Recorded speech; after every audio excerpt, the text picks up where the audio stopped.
Hello movie lovers, কেমন আছো সবাই? আশা করি সবাই ভালো আছো। আজকে আমরা দুর্দান্ত অ্যাকশন থ্রিলার মুভির বাংলা এক্সপ্লেনেশন করতে চলেছি। এক সিকিউরিটি গার্ড তার ছেলের হত্যার প্রতিশোধ নিতে পুরো সমস্ত লস অ্যাঞ্জেলেস গ্যাংয়ের ঘুম হারাম করে দেয়। যদি দেখতে চাও কি কুখ্যাত উপায়ে তার ছেলের মৃত্যুর প্রতিশোধ নেয়, তাহলে বসে পড়ো আজকের মুভিটির এক্সপ্লেনেশন দেখতে। তবে চ্যানেলটি যেহেতু নতুন, তাহলে সাবস্ক্রাইব করতে ভুলো না যেন। আর এই চ্যানেলটিতে নতুন নতুন মুভির এক্সপ্লেনেশন আসতে চলেছে। চলো বেশি কথা না বাড়িয়ে শুরু করি আজকের এই অ্যাকশন দুর্দান্ত থ্রিলার মুভিটি। মুভি শুরুতে আমরা দুজন লোককে দেখতে পাই যারা ফোর্টিকো কোম্পানির টাকা ভর্তি ব্যান নিয়ে কোথাও যেন যাচ্ছিল। মূলত ফোর্টিকো কোম্পানি হচ্ছে এমন একটি প্রতিষ্ঠান, তাদের প্রধান কাজ হচ্ছে মূলত বড় বড় কোম্পানির টাকা এক জায়গা থেকে অন্য জায়গায় পৌঁছে দেওয়া। কিন্তু যাওয়ার পথে কিছু লেবার তাদের পথে একটা ট্রাক দিয়ে আটকে দেয়। আসলে তারা লেবার ছিল না, তারা এখানে ডাকাতি করতে এসেছিল। কিছু বুঝে ওঠার আগে সেই ডাকাতগুলো ব্যানে থাকা লোকদের উপর বন্দুক তাক করে এবং দুর্বৃত্তদের মধ্যে একজন সেই ব্যানের দরজা কাটতে থাকে। দরজা কাটার পর সেই ব্যানের লোকদেরকে নিচে নামায় এবং সমস্ত টাকা পয়সা লুট করতে থাকে। টাকা লুট করার পর সেই দুর্বৃত্তরা সেই ব্যানে থাকা দুজন এবং এক পথচারীকে মেরে ফেলে। আর এই পথচারীকে কিন্তু ভোলা যাবে না। দৃশ্য পরিবর্তন করে আমাদেরকে কিছু মাস পরের সিন দেখানো হয়, যেখানে প্যাট্রিক নামে একজন ব্যক্তি সেই ফর্টিকো কোম্পানিতে সিকিউরিটি গার্ডে জবের জন্য ইন্টারভিউ দিতে আসে। এখানে আমরা ফর্টিকো কোম্পানির উচ্চপদের কর্মকর্তা ডেইরিকে দেখতে পাই, যে প্যাট্রিকের আবেদন করা সিভির মাধ্যমে জানতে পারে যে প্যাট্রিক আগে ইউরোপে একটি এজেন্সিতে কাজ করত। এটা তাদের জন্য খুব ভালো খবর ছিল, কারণ তাদের এই কাজের জন্য খুব প্রফেশনাল লোক প্রয়োজন। ডেইরি প্যাট্রিকের বিবাহিত অবস্থা জানতে চাইলে প্যাট্রিক বলে সে বর্তমানে অবিবাহিত এবং ডিভোর্স, যা শুনে ডেইরি আরো বেশি খুশি হয়ে যায়, কেননা এই কাজে অনেক ঝুঁকি রয়েছে। আর প্যাট্রিকের পরিবার না থাকা সে নিশ্চিন্তে এই কাজগুলো করতে পারবে। এরপর প্যাট্রিকের সাথে বুলেট নামে একজন দেখা করতে আসে। বুলেট প্যাট্রিককে বলে এই জবটা পাওয়ার জন্য তোমাকে কিছুটা পরীক্ষা দিতে হবে, যেখানে তোমাকে মিনিমাম 70% মার্ক তুলতে হবে। এরপরে শুরু হয় প্যাট্রিকের সেই পরীক্ষা, যার মধ্যে ছিল রানিং, শুটিং এবং ড্রাইভিং, আরো নানান অনেক পরীক্ষা ছিল। সকল পরীক্ষা দেওয়ার পর প্যাট্রিকের মার্কস আসে 70%, যা এই জব পাওয়ার জন্য পারফেক্ট ছিল। প্যাট্রিককে বুলেট একটি নাম দেয়, তার নাম দেয় এজ। এরপর বুলেট প্যাট্রিককে সবার সামনে তাকে এজ নামে পরিচয় করিয়ে দেয়। এরপর এজকে তার অস্ত্র দেয়, যার ফলে এজ আজকে থেকে কাজ শুরু করতে পারবে। অন্যদিকে আমাদের ডেভ এবং তার পার্টনার জনকে দেখানো হয়, যারা আজকে একটি জায়গায় টাকা ডেলিভারি দেওয়ার প্রস্তুতি নিচ্ছিল। তবে তাদের সাথে আজকে বুলেটও যাবে। বুলেট এই ডেলিভারিটা করার জন্য ডেভের পার্টনারকে বদলে দেয় এবং এজকে সাথে করে নিয়ে যায়। এটা শুনে ডেভ এজকে বলতে থাকে, তোমার কোনো আইডিয়াই নেই যে এই জবটা কতটা ভয়ানক। এজ উত্তরে বলে, তুমি ঠিকই বলেছ, আমার আসলেই কোনো আইডিয়া নেই যে এই জবটা কতটা ভয়ঙ্কর।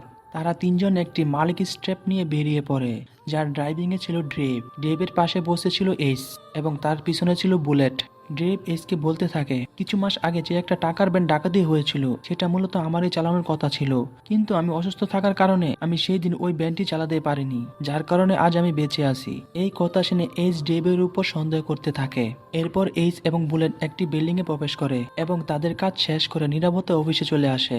সেই অফিসে তাদের টাকার ব্যান্ড সম্পূর্ণ চেক আপ হয়। তাদের অফিসে সিকিউরিটি গার্ডের সিস্টেম অনেক কড়া ছিল। এরপর বুলেট এইচ সহ তার সকল সাথীদের নিয়ে একটি রুমে প্রবেশ করে। সেখানে তারা কাজ করার শেষে একটু মজা মাস্তি করে। সেই রুমে প্রবেশ করার আগে তাদের আইডি কার্ডটি পাঞ্চ করে একটি বোর্ডে রেখে দিতে হয়। একে একে যখন সবাই সেই রুমে প্রবেশ করে, তখন বুলেট এইচকে সেই রুমে প্রবেশ করতে বলে। এইচ তার আইডি কার্ড রেখে আসার কথা বলে সেই সেখানে থাকা সকল আইডি কার্ডগুলো মনোযোগ দিয়ে দেখতে লাগে। আর এইচ আইডি কার্ডগুলো এমন ভাবে মনোযোগ দিয়ে দেখতেছিল যে মনে হয় সে একটি নির্দিষ্ট ব্যক্তির সন্ধান করছে। এরপর আমাদের সেই রুমের ভিতরের দৃশ্য দেখানো হয়, যেখানে সবাই এজকে নিয়ে কথা বলছিল। সেখানে থাকা কয়েকজন ব্যক্তি জনকে রাগিয়ে দেয়, বলে যে এজ নতুন এসে তোর জায়গা দখল করে নিয়েছে। আসলে জন ছিল ড্রেভের পার্টনার। এইসব কথা শুনে জন এজের সাথে বিভিন্ন বিষয়ে কথা বলতে চায়, কিন্তু এজ জনের কথাগুলো পুরোপুরি ইগনোর করে এবং জনকে সেখান থেকে চলে যেতে বলে, যার কারণে জনের অনেক বেশি মন খারাপ হয়। এর পরের দিন আমরা দেখতে পাই তারা তিনজন একটি মানি ক্যাশ ভর্তি ব্যান নিয়ে কোথাও যেন ডেলিভারি দিতে যাইতেছে। তারা সেখানে শহরের একটি জায়গায় গিয়ে থামে। সেখানে বুলেট কিছু টাকা নিয়ে ডেলিভারি করতে যায়। অনেক সময় যাওয়ার পর যখন বুলেট ফিরে না আসে, তখন ডেভ ওয়াকিটকির মাধ্যমে বুলেটের সাথে কথা বলতে চায়, কিন্তু সেখান থেকে কোনো রিপ্লাই আসে না। কিছুক্ষণ পরে তারা ওয়াকিটকি থেকে বুলেটের হেল্প চাওয়ার শব্দ শুনতে পায়। তখন তারা বুঝতে পারে যে বুলেট কিডন্যাপ হয়ে গেছে। সেই কিডন্যাপাররা ব্যানে থাকা সকল টাকা বুলেটের পরিবর্তে দাবি করে, বলে তোমরা আমাদের ব্যানে থাকা সমস্ত টাকা দিয়ে দাও আর বুলেটকে নিয়ে যাও, আর তা না হলে আমরা বুলেটকে মেরে ফেলবো। এই কথা শুনে ডেভ পুরোই ঘাবড়ে যায়। ডেভ এইচকে বলে, কোম্পানির প্রটোকল অনুযায়ী আমাদের এখান থেকে চলে যাওয়া উচিত, কিন্তু এইচ তার কথা মানে না। সে বলে আমাদেরকে বুলেটকে বাঁচানো উচিত, কারণ সে আমাদেরই একজন সঙ্গী। তুমি চলে গেলে চলে যেতে পারো, আমি একাই বুলেটকে বাঁচাবো। আর কোনো উপায় না দেখে ডেভও বুলেটকে বাঁচানোর জন্য রাজি হয়ে যায়। এরপর তারা দুজন ডাকাতের দেওয়া নির্দিষ্ট একটি লোকেশনে যায়। সেখানে ডাকাতরা তাদের ভ্যানের সামনে ও পিছনে গাড়ি পার্ক করে। সামনে গাড়ি থেকে একজন মুখোশধারী ডাকাত বুলেটকে নিয়ে বাহিরে বের হয় এবং ভ্যানে থাকা লোকদেরকে বলতেছে যে কোনো ধরনের চালাকি করবে না। তোমরা ভ্যানের পিছনের দরজাটা খুলে ভ্যানের সমস্ত টাকা আমাদের গাড়িতে রেখে দাও। এইচ এক এক করে সমস্ত টাকার বস্তা ডাকাতের গাড়িতে রাখতে থাকে। তবে সে ইচ্ছা করে একটি বস্তাও নিচে ফেলে দেয়। এই জন্য সেই গাড়িতে থাকা লোকটি এইচের উপর চিল্লাতে থাকে। এই সুযোগে এইচ একটা ব্যাগ ফেলার অভিনয় করে সে ডাকাতকে মেরে ফেলে। এরপর এইচ একে একে নিখুঁতভাবে সকল ডাকাতদের হেডশট দিয়ে মেরে ফেলে। সে এতটা প্রফেশনাল ছিল যে একটা গুলিও তার মিস হয় না। শেষ ডাকাতকে মারার আগে এইচ বলে, তোরা কার হয়ে কাজ করতেছিস? সেই ডাকাত যখন বলতে না চাইলে এইচ তাকে সাথে সাথে গুলি করে মেরে ফেলে। আর আমরা এই কাহিনী থেকে বুঝতে পারি যে এইচ কতটা ভয়ানক। এরপর এইচ এক এক করে সকল মৃত ডাকাতদের মুখোশ খুলতে থাকে, কিন্তু সে তাকে খুঁজে পায় না যাকে এইচ মনে মনে খুঁজতেছে। যেহেতু এইচ নিখুঁতভাবে ডাকাতদেরকে মেরেছে, এই জন্য দুজন পুলিশ এইচকে তদন্ত করতে আসে। সেই দুইজন পুলিশ এইচকে প্রশ্ন করে, তুমি যখন ট্রেনিং করেছিলে তখন তো তোমার শুটের স্কিল এভারেজ ছিল, কিন্তু এখন এত ভালো হলো কিভাবে? এইচ উত্তরে বলে, ট্রেনিং এর সময় আমার জীবনের কোনো ঝুঁকি ছিল না, কিন্তু এখন আছে। আমার একটা ভুলে আমাদের তিনজনের জীবনই চলে যেতে পারতো, আর তাই আমি তাদের ভালো করে আমি তাদের হত্যা করেছি। এরপর সেই পুলিশরা এইচকে সেই 6 মাস আগে ঘটে যাওয়া সেই ডাকাতের ফুটেজ দেখায়। তারা এইচকে বলে, তোমার কি মনে হয় সেই ডাকাতের সাথে আজকের ডাকাতের সাথে কোনো কানেকশন আছে? এইসব দেখে এইচ পুরোপুরি সব মানা করে দেয়, কিন্তু এইচের মুখ দেখে মনে হচ্ছে সে কিছুটা জানে এই ঘটনা সম্পর্কে। এইচ যখন রুম থেকে বের হয় তখন ডেইরি এইচকে বলে, এত বড় অ্যাক্সিডেন্ট ঘটার পর আমাদের কোম্পানির পলিসি হচ্ছে তুমি এখন 1 মাস কোনো ধরনের ফিল্ড জব করতে পারবে না। এই 1 মাস তোমাকে অফিসের ভিতরে বসে কাজ করতে হবে। এছাড়া তাকে মানি ক্যাশ রিলেটেড কোনো জব দেওয়া হবে না, কেননা এরকম ঘটনা ঘটার পর মানুষ ডিপ্রেশনে চলে যায়, যেন তাদের কাজের জন্য বেশ সমস্যা সৃষ্টি হতে পারে। এইসব শুনে এইচ ডেরিকে বলে, তোমার কি মনে হয় আমি কি ডিপ্রেশনে আছি? ঠিক তখনই এইচের সাথে ফটিকো কোম্পানির মালিক দেখা করতে আসে। সে এইচকে ধন্যবাদ জানায় তার কোম্পানির এমপ্লয়িকে বাঁচানোর জন্য। ওনার ডৌরিকে বলে, আমাদের কোম্পানিতে এই ধরনের লোকই প্রয়োজন, কেননা এই ধরনের লোক থাকলে আমাদের টাকা সেফ থাকবে। তাই আমার কথা হচ্ছে তুমি তাকে ফিল্ড জব করার অনুমতি দাও। এরপর আমাদের সেই দুজন পুলিশ অফিসারকে দেখানো হয়। তারা কিং নামে একজন FBI অফিসারের সাথে কথা বলে।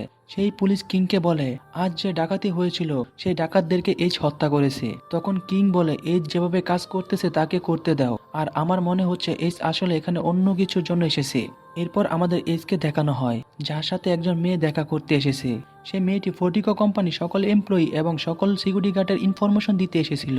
এর সাথে সে একটি অটোপসি রিপোর্টও দেয়। অটোপসি রিপোর্ট হচ্ছে কোনো হত্যা মামলার একজন নির্দিষ্ট ব্যক্তির শরীরে পরীক্ষা এবং পরীক্ষার বিবরণ অন্তর্ভুক্ত করা। আর আমরা এখানে বুঝতে পারি যে এইচ ফটিকো কোম্পানিতে কোনো উদ্দেশ্য নিয়ে এসেছে। পরের দিন বুলেট এবং এইচ মানি ক্যাশ ভ্যান নিয়ে টাকা ডেলিভারি দিতে যাচ্ছিল। ঠিক তখনই কিছু ডাকাত তাদের উপর হামলা করে বসে। সেই ডাকাতগুলো প্রথমে লুকিং গ্লাস কালো করে দেয় আর টিয়ার সেল গ্যাস গাড়ির ভিতরে ঢুকিয়ে দেয়। অতিরিক্ত গ্যাসের কারণে বুলেট আগে ভ্যান থেকে বেরিয়ে যায়, কিন্তু এইচ মুখে নুমাল দিয়ে একটু দেরিতে বের হয়। এইচ যখন তার মুখ থেকে নুমাল সরায় তখন ডাকাতরা তাকে দেখে ভয়ে সেখান থেকে পালিয়ে যায়। এই দৃশ্য দেখে বুলেট কিছুটা অবাক হয়ে যায় আর তার মনে একটু ঘাবলা লাগে। আসলে এই এইচটা কে? এই ঘটনা শোনার পর কোম্পানির হেড পুরো অবাক হয়ে যায়। এই ডাকাতরা চুরি না করে কিভাবে সেখান থেকে পালিয়ে যেতে পারে? কোম্পানির হেড এইচের কাজ দেখে অনেক খুশি ছিল। সে বলতে থাকে, আমাদের কোম্পানিতে ওর মতো লোকই প্রয়োজন। কিন্তু এখানে ডেইরি এইচের উপর সন্দেহ করতে থাকে। তার মাথায় শুধু একটা কথাই ঘুরপাক খাইতেছে, ডাকাতরা কেন এইচকে দেখে পালালো। অন্যদিকে আমাদের বুলেটকে দেখানো হয় ডেভকে এইচের সাথে ঘটে যাওয়া সমস্ত ঘটনার কথা বলছিল। বুলেট ডেভকে বলে, আমার মনে হচ্ছে এখানে নিশ্চয়ই কোনো গন্ডগোল আছে। যে ডাকাতগুলো এইচের চেহারা দেখে এমন ভাবে পালিয়ে গেছে মনে হচ্ছে তারা কোনো সিংহকে দেখেছে। তাই আমার মনে হয় এইচ কোনো সাধারণ মানুষ নয়। এরপর আমাদের 5 বছর পরের সিন দেখানো হয় যেখানে এইচ এবং তার ছেলে ডাবিকে দেখতে পায়। তারা দুজনেই সেই দিন কোনো এক জায়গায় যাচ্ছিল। ঠিক তখনই এইচকে মাইক নামে একজন ব্যক্তি কল করে। আসলে মাইকই হচ্ছে সেই ব্যক্তি যে আগের দিশে এইচকে দেখে পালিয়ে গিয়েছিল। মূলত এইচ ছিল মাইকদের গ্যাংয়ের মেইন বস। যাই হোক, মাইক এইচকে ফোন দিয়ে বলে যে একটা প্রবলেম হয়ে গেছে। মাইক বলে যে তোমাকে একটি ফটিকো কোম্পানির ব্যানের লোকেশন দিতে হবে। আসলে সেই ব্যানের লোকেশন যার দেওয়ার কথা ছিল তার বাইক অ্যাক্সিডেন্ট হয়, যার জন্য সে আটকে পড়ে যায়। তখন এইচ মাইককে বলে, আমি এখন আমার ছেলের সাথে ছুটিতে আছি, এই ধরনের কাজ আমি এখন করতে পারবো না। তখন মাইক বলে, এই কাজটা এখন তুমি ছাড়া আর কেউ করতে পারবে না, কারণ গ্যাংয়ের সকল মেম্বার এখন বিভিন্ন কাজে ব্যস্ত রয়েছে। তোমাকে বেশি কিছু করতে হবে না, তুমি শুধু ফটিকো কোম্পানির সামনে গিয়ে দেখবা ব্যান বামে যাচ্ছে নাকি ডানে যাচ্ছে, জাস্ট সেটাই বলে দিলেই হবে।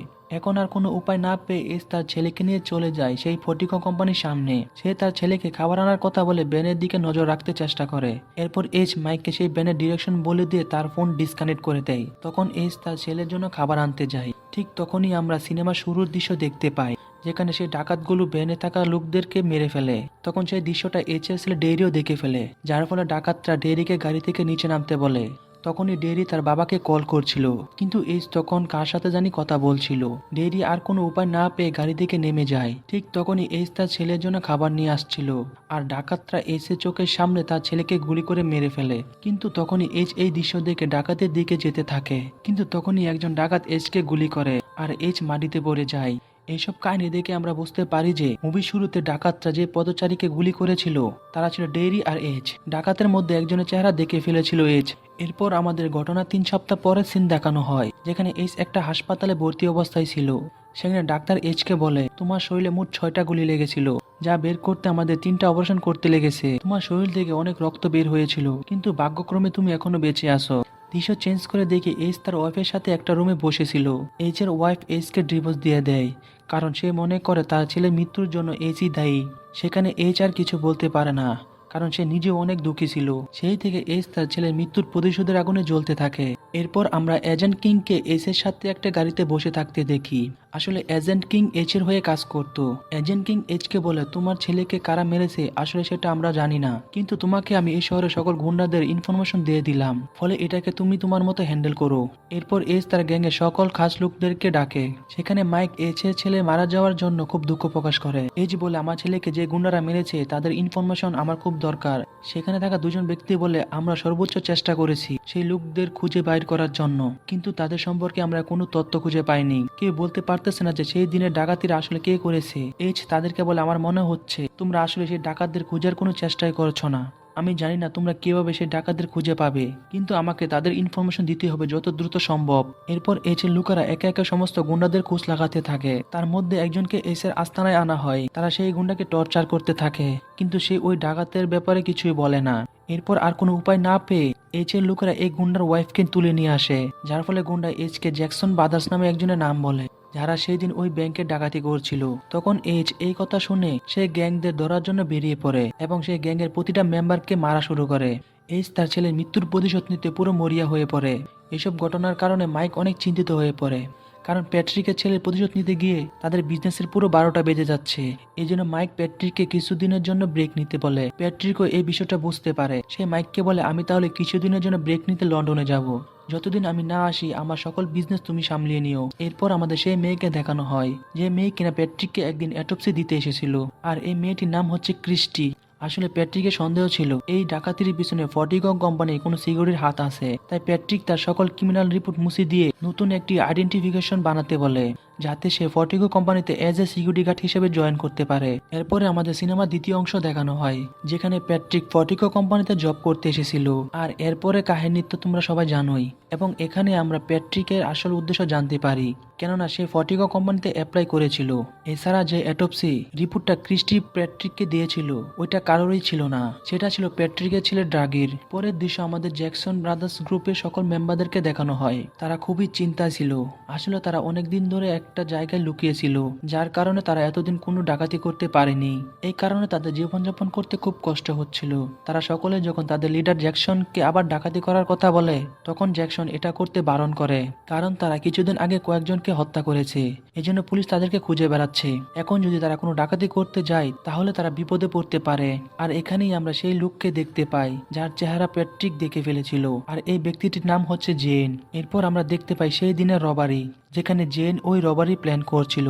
সে চাইছিল যে সেই সব কোম্পানি টাকা চুরি করবে যাদের প্রধান কাজ হচ্ছে টাকা ডেলিভারি করা। তারা জানতে পারে ফর্টিগো কোম্পানি টাকা ভর্তি একটি ব্যান যাচ্ছে, যেখানে প্রায় $2 মিলিয়ন রয়েছে, যার কারণে সেই দিন তারা ওই ব্যানটাকে ডাকাতি করছিল। আর এই ডাকাতি করতে গিয়ে জেন প্যাট্রিকের ছেলেকেও মেরে ফেলে। এর 5 মাস পরে জ্যাকসন তার সকল মেম্বারকে একসাথে করে এবং তারা নতুন চুরি প্ল্যান করতে থাকে। জ্যাকসন তাদেরকে বলে, এই চুরিতে আমরা ফর্টিগো কোম্পানিতে প্রায় $160 মিলিয়ন চুরি করতে পারবো। আসলে পুরো বছর একটা দিনে ব্ল্যাক ফ্রাইডে উৎসব পালন করা হয়, আর এই সময় ফর্টিগো কোম্পানিতে মিলিয়ন মিলিয়ন ডলার জমা থাকে। এর কিছুদিন পর এইচ এবং বুলেট কোনো এক জায়গায় টাকা ডেলিভারি দিয়ে তাদের অফিসে ফেরত আসতে থাকে। তখন বুলেট এইচকে বলে, আমি আসলে এইসব টাকার ব্যানের খবর জ্যাকসন ব্রাদার্স গ্রুপে পৌঁছে দিতাম। আমি আগে সেই গ্রুপের একজন মেম্বারও ছিলাম। এছাড়াও আমি অনেক বছর ধরে এই কোম্পানিতে চাকরি করি, আর টাকার ব্যানের খবর জ্যাকসন গ্রুপে বলে দিতে থাকি। এতে করে আমি কিছুটা পার্সেন্টেজ পাই। এখন বুলেট এইচকে তার এই কাজে সাহায্য করতে বলে। এইচও বুলেটকে সাহায্য করার জন্য রাজি হয়ে যায়, কিন্তু সে তো আর জানে না কার সাথে কি বিজনেস ডিল করলো। আসলে এইচ এই তথ্য পাওয়ার জন্য এতদিন এই কোম্পানিতে চাকরি করছিল। এরপর বুলেট সেই মানি ব্যান এবং এইচকে নিয়ে চলে যায় জ্যাকসনদের আস্তানায়। সেই গ্রুপের ডাকাতেরা তাদের ব্যানের ভিতরে লুকিয়ে পড়ে। সেই ডাকাতদের গায়ে বুলেট প্রুফ জ্যাকেট, মাথায় হ্যামলেট আর হাতে অস্ত্র ছিল। এরপর বুলেট সেই ব্যান্ডটিকে নিয়ে চলে যায় তাদের কোম্পানির ভিতরে। তখন সেই ব্যানের ভিতরে থাকা ডাকাতগুলো কোম্পানিতে থাকা সকল কর্মচারীকে হোস্টেস বানিয়ে ফেলে। সেখানে থাকা একজন কর্মী সুযোগ পেয়ে ইমার্জেন্সি অ্যালার্ম বাজিয়ে দেয়, যার কারণে পুলিশও খবর পেয়ে যায় যে ফটিকো কোম্পানিতে ডাকাতি হচ্ছে। এই অ্যালার্মের কারণে চোরেরা একটু অমনোযোগী হয়ে পড়ে। এই সুযোগে সেখানে সিকিউরিটি গার্ডরা ডাকাতদের উপর গুলি চালাতে থাকে, কিন্তু জ্যাকসন টিমের সকল মেম্বাররা অনেক হাই কোয়ালিটি শুট পড়ার কারণে গুলির আঘাত তাদের কিছুই হয় না। তাই তারা খুব সহজে গুলি চালিয়ে সিকিউরিটি গার্ডদেরকে মেরে ফেলতে পারে। অন্যদিকে একজন ডাকাত এসকে জিম্মি করে রেখেছিল। এই সুযোগ পেয়ে সেই ডাকাতকে মেরে ফেলে এবং সে নিজেও ডাকাতে শুট পরে ফেলে, যাতে কেউ তাকে চিনতে না পারে। অপর পাশে বুলেট তার আসল চেহারা দেখায়। সে নিষ্ঠুরভাবে ডানা ও ডেপকে মেরে ফেলে। এখানে আমরা দেখতে পাই জেন, বুলেট আর জ্যাকসন ডাকাত দল থেকে বেঁচে আছে। এখানে জ্যাকসনের গায়ে গুলি লেগেছিল, যার কারণে সে অনেক আহত হয়েছিল। এরপরে জেন টাকার ব্যান নিয়ে পুলিশের গাড়ি ধাক্কা দিয়ে টানেলের দিকে যেতে থাকে। তখন জ্যাকসন বুঝতে পারে জেন এখানে থাকা সকল টাকা নেওয়ার জন্য তাদের দুজনকে মেরে ফেলবে। এর জন্য সে জেনকে মারার জন্য বন্দুক বাহির করে, কিন্তু জেন এটা বুঝে যায়, যার জন্য সে জ্যাকসনকে গলা কেটে মেরে ফেলে। এরপর জেন আর বুলেট দুইটা এটিপি নিয়ে চলে যায় টানেলের শেষ মাথায়। সেখানে তার আগে থেকে একটা গাড়ি রেখে দিয়েছিল। সকল টাকা জেন আর বুলেট গাড়ির ডিকিতে রাখতে থাকে। টাকা রাখা শেষ হতে না হতেই বুলেট জেনকে মারার জন্য বন্দুক বাহির করে, কিন্তু বুলেট জেনকে মারার আগে জেন বুলেটকে মেরে ফেলে। এরপর দ্রুত জেন সেখান থেকে চলে আসে। পরের দৃশ্যে জেনকে আমরা দেখতে পাই সে ড্রিঙ্কস করতেছে। ঠিক তখনই সেখানে চুরি করা টাকার ভিতরে একটা ফোনের আওয়াজ শুনতে পাই। মূলত এই ফোনটা এইচ ইচ্ছা করে সে টাকার ভিতরে লুকিয়ে রেখেছিল, যাতে এইচ জেনের লোকেশন ফেস করতে পারে। জেন যখন ফোন রিসিভ করে তখন সে এইচের আওয়াজ শুনতে পায়। তবে এইচ জেনের জন্য তার রুমে ওয়েট করতেছিল। সেখানে এইচ জেনকে বলতেছে 5 মাস আগে তুমি যে ছেলেকে মেরেছো সেটা হচ্ছে আমারই ছেলে। এইচ জেনকে তার ছেলে পোস্টমর্টম রিপোর্ট দেখায়। সেখানে লেখা ছিল যে ডাগির পিস্তথলি ফেটে গিয়েছিল, যার জন্য সে মারা গিয়েছে। যেহেতু তার ছেলেকে এভাবে হত্যা করেছে, তাই এইচও এখন জেনের পিত্তথলিতে গুলি করে, যার কারণে জেন অনেক কষ্ট পেয়ে সেখানে মারা যায়। এরপর এইচ সেখান থেকে চলে যায়, আর চলে যাওয়ার পথে এইচ তার এজেন্ট কিং এর সাথে দেখা করে। এইচ সকল টাকা কিংকে দিয়ে দেয় এবং তার সকল প্রমাণ কিংকে মুছে দিতে বলে। আর বাইরে অলরেডি একটা গাড়ি এইচের জন্য রাখা হয়েছিল, আর এইচ সেই গাড়ি করে সেখান থেকে চলে যায়। আর মুভিটি এখানেই শেষ হয়ে যায়। আর বন্ধুরা, মুভিটি আপনাদের কাছে কেমন লেগেছে তা কমেন্টে জানিয়ে দিয়েন। সবাই ভালো থাকবেন, সুস্থ থাকবেন, আল্লাহ হাফেজ।